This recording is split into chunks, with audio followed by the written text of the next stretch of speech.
Hi friends అందరికి. అమ్మ అయితే మెంతికూర అయితే వండుకుంటుంది అనమాట. ఎందుకంటే మెంతికూర అమ్మ వండుకుంటూనే తింటది అనమాట. మరి నువ్వే వండినావు అమ్మ?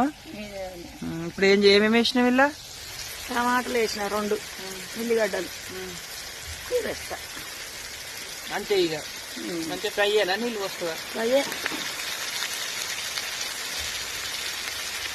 అమ్మ అయితే మెంతికూర వండుతుంది అనమాట.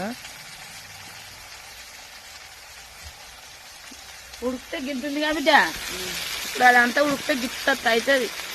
అట్లా మూత పెట్టాలి, కలుపుకో. మూత పెట్టాలి, కలపాలి.